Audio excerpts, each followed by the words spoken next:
Pues sí, estamos en vivo. Bienvenidos a otro programa de conflictividad futura.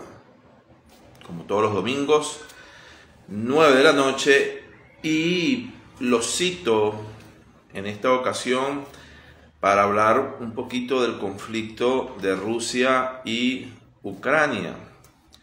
Y voy a hacer antes de entrar en la materia, voy a hacer algunos puntos previos. Primero que nada, que todos los seres humanos que habitamos este planeta azul, que está dentro de un sistema solar, dentro de la galaxia de la Vía Láctea, y dentro de este universo tenemos el derecho a opinar sobre los conflictos que se encuentran en desarrollo en este planeta. ¿Okay? No es necesario ser un titulado en ser internacionalista, tener un magíster en Derecho Internacional Público o Privado. No, todos tenemos derecho a hablar porque estamos preocupados por un conflicto que podría afectar la vida, inclusive hasta cotidiana, de muchas personas. Las personas que están lejos, o también las personas que se encuentran en Europa o más allá. Recuerden que vivimos en un mundo interconectado o hiperconectado, y que nos enteramos de la información y de lo que pasa en el mundo y de lo que pasa con las personas, nuestros allegados, de una manera instantánea. Eso como primer punto previo. Segundo punto previo. Bueno, como he dicho en los últimos en vivo, tenemos que dejar atrás que nos encontramos en la Guerra Fría. La Guerra Fría ya pasó. La Unión Soviética colapsó, no existe. El muro de Berlín cayó. Que esa narrativa te la quieran imponer es otra cosa. Allá tú. Estamos en pleno siglo XXI, ya entrado al siglo XXI, y no puedes caer en esa narrativa. El mundo ya cambió, los conflictos son otros, la dinámica es otra, totalmente distinta. Esa lucha de izquierda, que llamamos izquierda contra derecha, de la Guerra Fría, ya no existe. Existe otra lucha. Existe la llamada batalla cultural, que se está dando en muchos países, y voy a ir con algunos ejemplos de este largo punto previo, pero es para comprender las cosas. Una cosa es la batalla cultural que se está desarrollando ahorita, ¿correcto? Otra cosa es la lucha que existe en una nueva narrativa, que es la de el globalismo versus el patriotismo, ¿ok? Estructuras globalistas que quieren adueñarse de la dirección de los países, del liderazgo de los países bajo estructuras supranacionales, y otros que piensan que las naciones, los estados, tienen que tener una vida propia y tienen que tener una independencia, y que ellos se tienen que dar su forma de gobierno y su forma de pensar. ¿Ok? Entonces esas dos estructuras son las que están chocando, que dentro, vamos a llamarlo así para que se entienda, de esta derecha o nueva derecha, o este patriotismo, no confundir con nacionalismo, porque el patriotismo es el amor a la patria y al mismo tiempo relacionamiento con las otras naciones, y el nacionalismo es el odio hacia las demás naciones. ¿Ok? Mosca con eso. Pero en este caso, dentro de las fuerzas del llamado patriotismo, también, están las fuerzas de la llamada derecha, del llamado conservadurismo, que conserva las tradiciones, que de repente es provida, que está en contra del aborto, o que está en contra del matrimonio igualitario, esas corrientes conservadoras o neoconservadoras.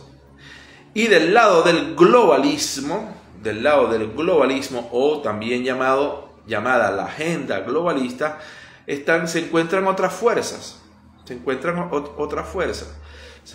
una fuerza, ¿verdad?, de este último, digámoslo así, cambio del paradigma tecnológico, donde el ser humano no está en el centro, sino que es desplazado por la tecnología. Existe un control del ser humano o de la sociedad, mejor dicho, o una especie de totalitarismo tecnológico de la sociedad, de los seres humanos. ¿Ok? Existe pues otras narrativas como la del cambio climático, como la legalización del aborto, la legalización del matrimonio igualitario. Tenemos en ese lado, que podríamos llamar izquierda para que se entienda, pero de ese lado, ¿ok?, del globalismo, encontraremos a las personas que se autoperciben de otro género, o se autoperciben animales, o se autoperciben niños. También en ese bloque encontramos el transhumanismo, personas que están dispuestas a modificar su anatomía para darle ingreso a la tecnología dentro del organismo. Un posthumanismo también podría estar en ese bloque. Y repito, esos son las dos grandes fuerzas que se están enfrentando ahorita. Entonces no es el esquema del comunismo versus capitalismo de la Guerra Fría, no. Y les voy a colocar un ejemplo. Vamos a colocar ejemplos para que esto se entienda. Por lo menos lo que sucede ahorita en Canadá. ¿Por qué la gente está en la calle reclamando la renuncia de Trudeau, el primer ministro canadiense? Si lo analizamos, Canadá es una potencia económica, es un país del llamado primer mundo, un país desarrollado, un país que ofrece ciertas libertades económicas dentro del marco pues clásico occidental. ¿Y por qué la gente está en la calle? ¿Por qué la gente está protestando? ¿Por qué están a punto de una revolución? Porque a pesar de las características que ya les dije, están dentro del bloque de la agenda globalista o del globalismo. La gente está saliendo porque se está muriendo de hambre por el comunismo. No. La gente está saliendo porque hay una dictadura al pensamiento de ellos, ¿no? Consideran que hay una dictadura sanitaria, hay un control social excesivo, unas reglas, unas normas draconianas, que sus libertades han sido conculcadas, han sido robadas, y por eso la gente está saliendo en Canadá, con las características que ya les dije. Entonces, no estamos hablando de que ya es como Cuba, como Venezuela, como Bolivia, no, para nada. Pero está enmarcado dentro de esa agenda globalista, de ese paper del foro de Davos, ese gran reseteo, el gran reinicio de la agenda 2030. No tendrás nada y serás feliz.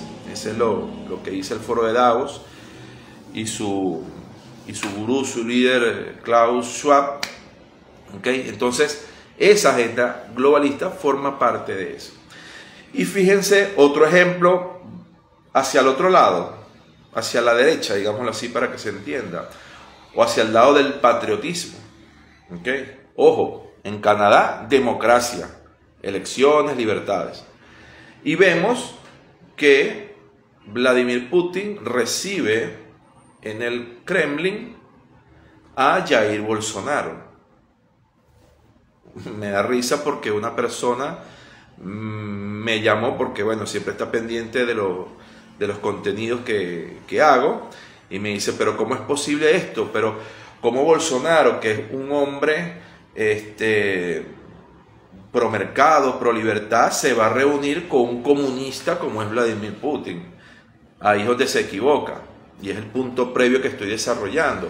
Esa narrativa se acabó, ya no existe.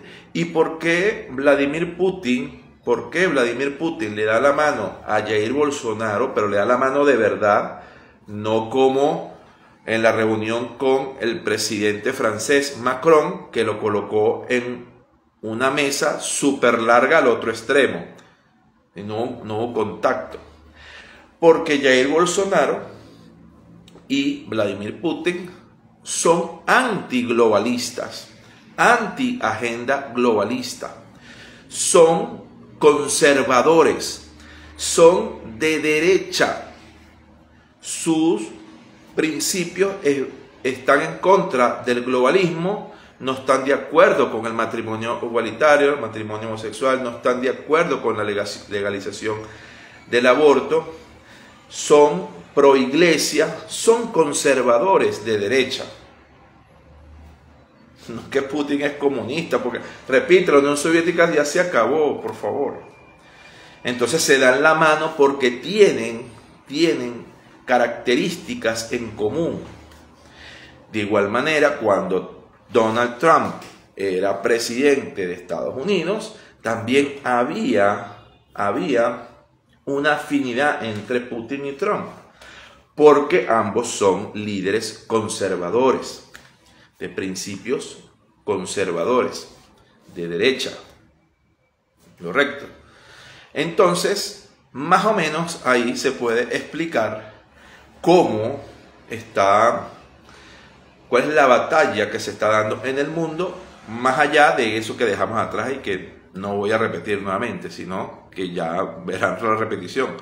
Verán pues que esa Guerra Fría quedó atrás y las fuerzas que chocan ahorita son totalmente distintas a ese pasado, repito, que dejamos atrás. Entonces, teniendo claro estos dos puntos previos, podemos abordar y hablar un poquito sobre el conflicto. Ucrania, una tierra la cual fue invadida por los mongoles, una tierra que dependió también del ducado de Letonia y esa Rus de Kiev antigua, y que posteriormente, ya para inicios del siglo XX, con la revolución comunista, se le da pues un estatus político y administrativo dentro de esa llamada Unión Soviética, que pasó también el llamado Holodomor, esa hambruna que pasó lamentablemente en esa nación, una tierra de muchos conflictos, una tierra donde han pasado conquistadores, una tierra que es la entrada hacia la madre Rusia, una tierra que invadió Adolf Hitler y los nazis, donde se dieron batallas sangrientas, una tierra que ha sufrido mucho. Y como varios han pisado esa tierra, provoca pues una serie de consecuencias y circunstancias geopolíticas e históricas variopintas. Entonces, los procesos históricos no son como un switcher de on y off, son unos procesos que se van dando en el tiempo. Ucrania, repito, perteneciente al eje de la Unión Soviética, cae la Unión Soviética y de repente ni siquiera cae, sino ya con el golpe de Estado que se da en Moscú, ¿verdad? Ya Ucrania se separa de ese tratado, digámoslo así, y empieza a caminar un sendero de independencia, pero una independencia que está dentro del eje todavía de Rusia. Su último presidente prorruso tuvo que escapar a Rusia precisamente, bueno, por la, digámoslo así, la revolución de ahí de la Plaza Maidán, que creo que en estos días se cumple un nuevo aniversario. Y bueno, se instaura otro tipo de gobierno pro-occidental. Pero el hecho de que tú decretes pues que este va a ser una república pro-occidental y que exige de manera muy fuerte que el país ingrese al Tratado del Atlántico Norte, que es un tratado militar, que lo exige, no significa que eso vaya a ser así, porque los hechos dictan otras cosas. La historia, el día a día, la cotidianidad de esas regiones que se encuentran al oriente de Ucrania y al occidente de Rusia, son poblaciones de habla rusa, que hablan ruso. Recuerden que los ucranianos hablan ucraniano. Estos son de habla rusa, son prorrusos, tienen costumbres rusas. Y entonces en ese proceso histórico, esas regiones se inclinan más hacia el lado ruso, pero dentro de los límites geográficos y administrativos de Ucrania, ¿okay?, y su liderazgo, ellos dicen que no lo van a permitir. Y ojo, y es totalmente legítimo, están luchando por un pedazo de tierra, ¿verdad?, que pertenece a Ucrania. Ucrania tiene una superficie de un poco más de 600.000 kilómetros cuadrados. Entonces no van a permitir que esas provincias de Lugansk, Donbass, se vayan a independizar o tener un estatus político de transición, como lo tiene Crimea, como lo tiene la propia ciudad de Kiev, que todos sabemos que, bueno, en Crimea hubo un referéndum, bueno, para un sector dirá que fue amañado, para otro sector dirán que fue legítimo, pero el hecho cierto, o sea, los hechos indican pues que Crimea es prorrusa, y en los hechos Rusia se ha anexado Crimea ante pues una debilidad que cada vez es mayor de la primera potencia mundial, que son los Estados Unidos de América.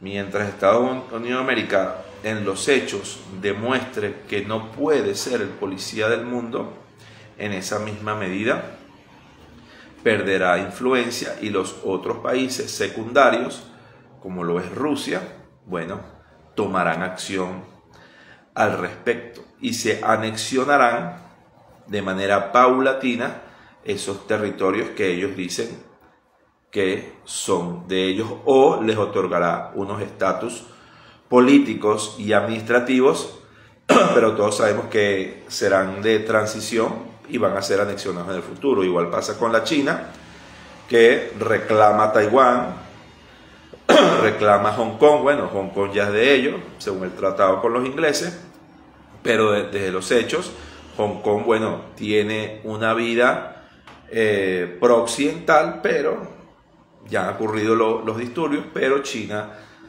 en el tiempo se va a apoderar culturalmente, políticamente de Hong Kong, ¿okay?, que tiene un estatus por ahora, ¿verdad?, distinto al de la China que todos conocemos. De igual manera Taiwán. Entonces el mundo se decanta de esa manera. Para poner un ejemplo, como puede ser el venezolano,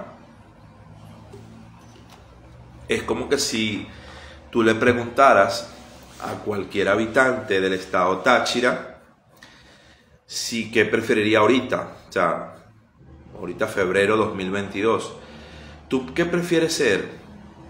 Una pregunta, un referéndum, una consulta, un referéndum consultivo. ¿Qué preferirías ser tú, venezolano o colombiano?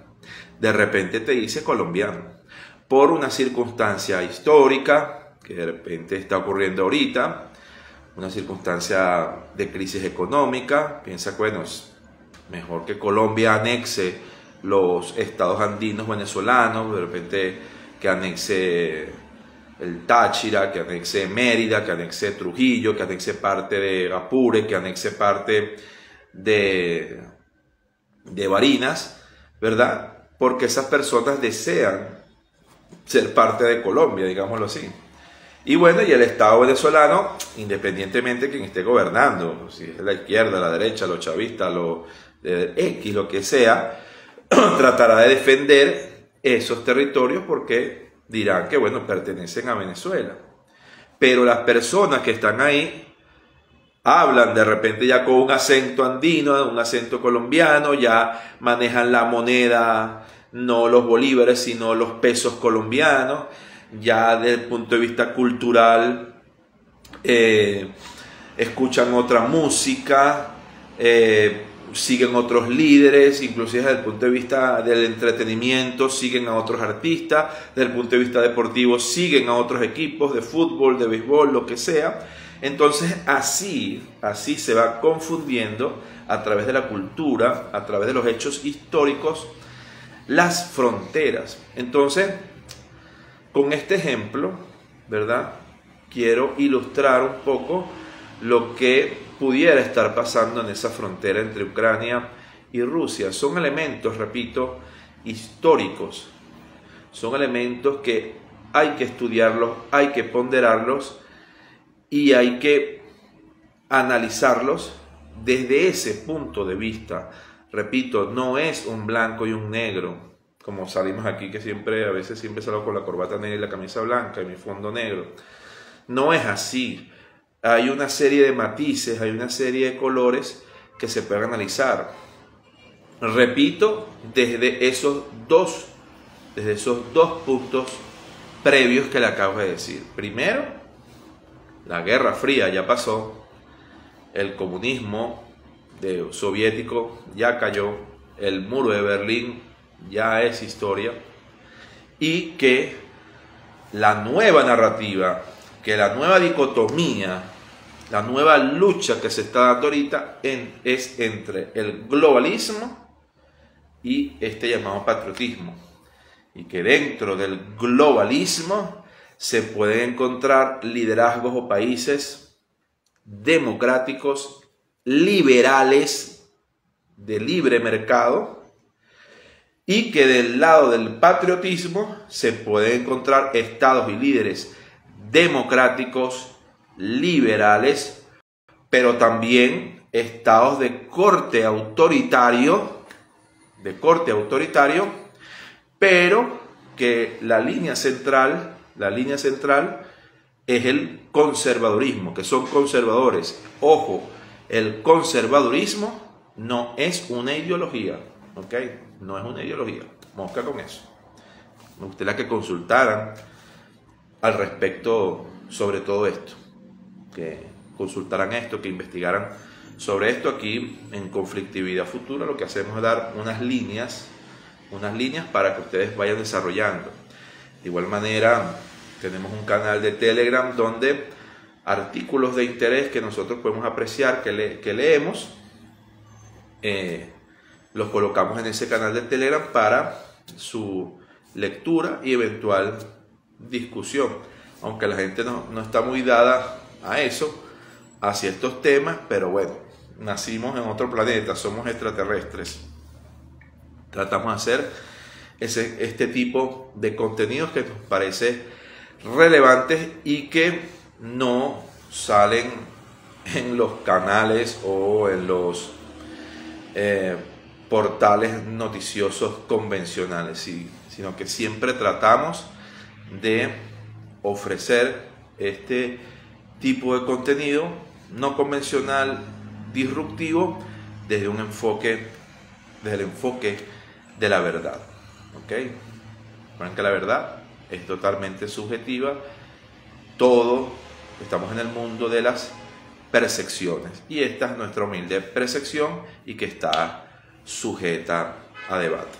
Recuerden que, para terminar, Conflictividad Futura lo patrocina Wander Venezuela, con el loguito de la guacamaya, que es un escritorio jurídico, un emprendimiento jurídico que hace vida pues dentro del derecho de familia y resuelve múltiples asuntos relacionados con la migración, asuntos también relacionados con la protección del niño, niña, adolescente, autorizaciones judiciales de viaje, antecedentes, apostillas, legalizaciones, colocaciones familiares, divorcios, una serie de procedimientos del orden civil que son muy pero muy importantes al día de hoy.